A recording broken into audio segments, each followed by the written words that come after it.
I'm doing good. Very excited to be here in Houston.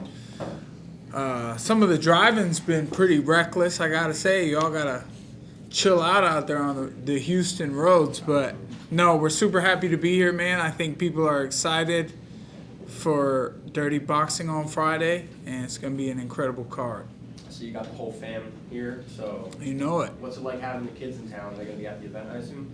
No, the kids will not be at the fights. We got other family in Texas coming to hang out with them, and they'll be hanging out with their cousin and stuff like that. So, still too little to come to the violent shows, but my wife will be there enjoying, and we're team players in this, and she has my back and I have hers, and we're in it together every time Dirty Boxing has an event. We look good together, and we always have a blast. What kind of shenanigans do you got planned with John Jones this weekend? John is a very busy guy. He's got lots of points to hit out here in Houston as well as myself. So just looking to network with some good people, show them a good time at Dirty Boxing, and later into the nights when Platinum Perry really comes out. Are there any names that you can tease that will be in the house for Dirty Boxing? Any big celebrities or anything like that?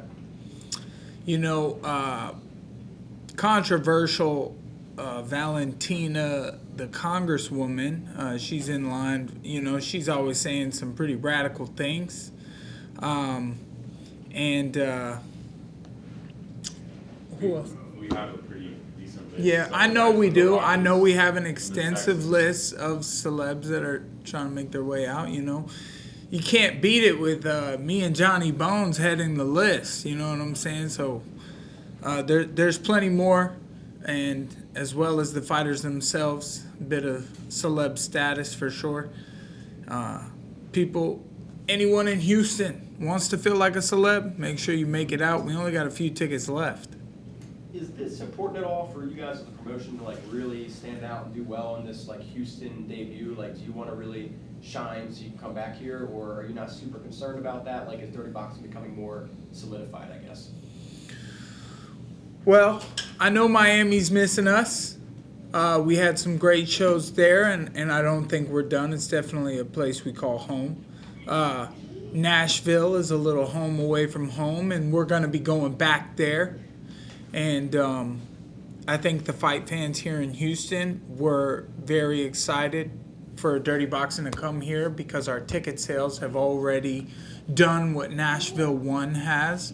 And so, we'll be going back to Nashville. The date has been pushed, unfortunately, but it's really close by. March 20th, we'll be going back to Nashville to have a good time.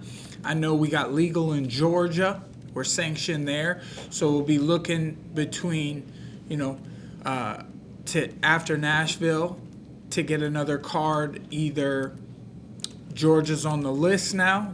Everyone's getting on the waiting list to have Dirty Boxing come to town. And if Houston really loves the show, which I think they will, we'd be happy to come back another time. Switching a little bit here. I don't know if you saw, but Mundell is now in against Yoel Romero. Why Nope, not quite there. Yeah. You know what I mean. I mixed it up there. Yeah. Yoel's out. So he's replacing Yoel Romero.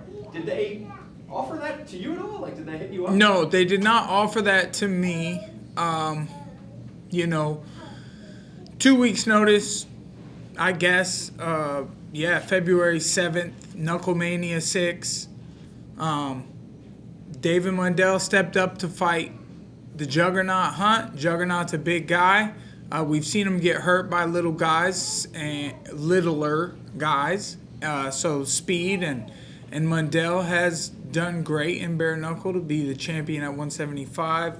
Hunt was the champ at 85, but they're fighting at a catchweight, either 190 or 195.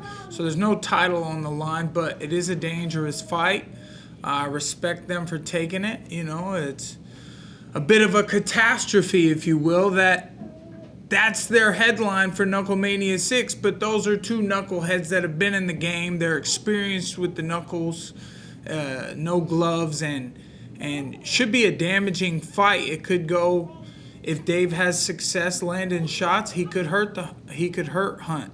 We've seen Hunt get hurt, and Hunt, after he gets hurt, he just cleans people's clocks and puts them to sleep. So it's an interesting matchup for sure, and it's nice to see how things will play out for who might earn a shot my way, or, if that's just not in the cards for them either. We'll see. I don't really need to do anything, but it's more of a desire. I was gonna ask the desire, like, how bad is the itch right now? When are you looking to get back in there? And like, is Dirty Boxing next, I assume? Good question. Dirty Boxing has not come to me with an official offer yet. Andre Berto's got a little side trash talk going, saying he's looking to get some action on Friday night himself. He's tired of coming to the fights and not having no action. I said, man, who's gonna try you? I was thinking of myself, but Berto's a nice guy. I don't know if I just want to try him like that, and I think bare knuckle is still at the top of the list for me right now. Could be around May. We're looking at something. So I am preparing. I go to the gym, spar, stay prepared, getting ready, and then I'll kick it into full gear. But for now, it's Dirty Boxing Houston, and I'm unfortunately not fighting Friday night. Unfortunately, but thank you. To the next. Mike, congratulations on taking the Dirty Boxing show on the road. Why is Houston the right market for you right now? Houston's got a great fight community here. I feel like Derek Lewis got to be out this way, and that's one of our boys over at FRM, and maybe he'll be making a celeb appearance on Friday. That would be nice. So stay tuned. Maybe we'll be seeing Derek Lewis at DBX. It would be great to have him. And if you weren't coming and you hear this, well, you got to come now, bro. We'll be happy to see you. There's a good fight community out here. They got Kevin Trailblazer Holland is from around this way, and T-Rex McKinney used to train out here as one of my boys back in Central Florida. So it's a good fight community, and everybody loves the Platinum Perry style of just barn burner action. That's what we're bringing with Dirty Boxing format. All punches, elbows, and ground and pound. It's just bang, bang, bang. What's more stressful, fight week as a fighter or as a promoter? I'll tell you, promoting's easy. I ain't stressed at all. Prepping for a fight, it's all the hard work. Maybe I should be a little more nervous about being a promoter, but I think it's fight week now. The team has done a great job putting the card together, and the fighters have prepared themselves to come out here, and they want to make noise, not just for the fans of Texas, but everyone at home watching. They want to show the world who they are and what they can do. For sure. The Hangar in Miami, very different venue than what we've seen in Nashville, being a music center. We see going back to a music center. Do you feel that type of bowl setting with an upper deck is perfectly suited for Dirty Boxing? Yeah, definitely. I think the audience and the fans get a good look at the fights. I think the crowd that we bring, they would, we play music in between fights, and it's all about entertainment. We want to have a good time, and we want to show everyone who's involved a good time, everyone who came out to support a great time, and nothing like the hallways of a music center that really lift the spirit. Very early on, I remember hearing you talk about, Dirty Boxing being kind of that 1920s Peaky Blinder style feel. Do you feel that going to a Dirty Boxing event as a spectator is a very personable, experience? Do you feel like the venue size allows you to be, have a front row view of the fights regardless of where you sit in the venue? Yeah, we have a special ring. Our ropes are not blocking all your view, and the fans that get to sit up higher in seats that might be a little less than the floor seats. The floor seats still have good view, and the way we set up the venue, our team does an amazing job. So it's also personable because this is history. Everyone who comes to Dirty Boxing gets to be a part of history as this show is taking off. It reminds me so much of the old UFC 1 and 2, and also the passion that these fighters bring. They always show it to me too. It's really cool when they come straight up to me and they are so happy to get a fight on my show, and people are still reaching out. I got legends looking for fighters to get on Dirty Boxing, and there's a long wait list for thousands of athletes trying to fight for Dirty Boxing to entertain all of you. So I think it's very personable and very enjoyable. Awesome. In your opinion, what do you think is the most underutilized weapon in Dirty Boxing? I'll tell you, some of the better guys, they're getting really good throwing those spinning elbows. I think there's more ways to use the elbow that we maybe haven't seen yet. And some of the clinch fighting, for one, people always tell me that, and when, in my style of striking, that use some of the clinches, and I say, well, if they hold on, they better hold on tight because they're going for a ride. So I try to think that I don't always use the clinching, and I could use more of it to gain position, things like that. Position is 90%. Your distance, range, your position on where the next strike is going to be at. So, the biggest weapon to utilize in Dirty Boxing has to be the elbow. Awesome. In your opinion, what's the best base for Dirty Boxing? Well, that's very interesting.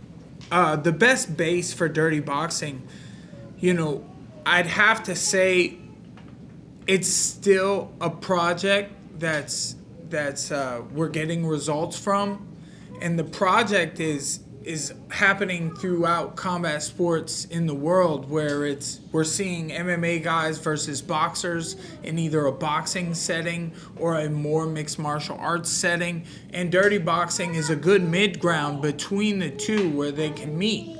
And we've had some boxers not have great success here because of the abilities of the mixed martial arts fighters in close range and with grabbing involved and with the elbows. So I would say high-level MMA experience is your best weapon so far here in Dirty Boxing. Awesome. We've seen Joaquin Buckley join the Overdog podcast. Could we see him get involved in the broadcast team at DBX at all? Yeah, we're looking, another celeb popping out this week. Joaquin will be here, New Manza. It's been great having him on the podcast. He's always been an upstanding dude, and he's not afraid to speak his opinions on, what he finds to be media matters and things like that. So I definitely gave him a backing there. And, I hit him up, and he made moves to make sure that he could be here at Dirty Boxing this weekend. He's putting himself out there. And we're happy to work with him, so I look forward to seeing him this week. Awesome. One last one. Been a ton of talk about you and Nate Diaz and Dirty Boxing. Are we getting any closer to that becoming a reality? I've heard that name pop up in a couple of ways, and then I started getting some new names. Maybe it was really hard to track it all together. They kind of wanted to go earlier, and it all depends. I think we're both in the same boat as far as, we need to both come together at the same time, and I think that's something we can make happen. I don't know if he's I don't know if some of these fighters are as interested in fighting me in this rule set because they see my name on the headline and of it's Mike Perry's Dirty Boxing. They maybe would feel overwhelmed to fight me in what I haven't fought in yet. I haven't fought here yet, so it would be great to face a big name in this company. And we can both gain the experience together. If Nate Diaz would be interested, I've talked about it before, and there's some other names on the list. But all these guys are doing business their ways, and if they got the name power, which I'm creeping up on them, I'm gaining my own leverage, and I'd be down to fight. Awesome. Thanks, Mike. All right, cheers. Thank you, Mike.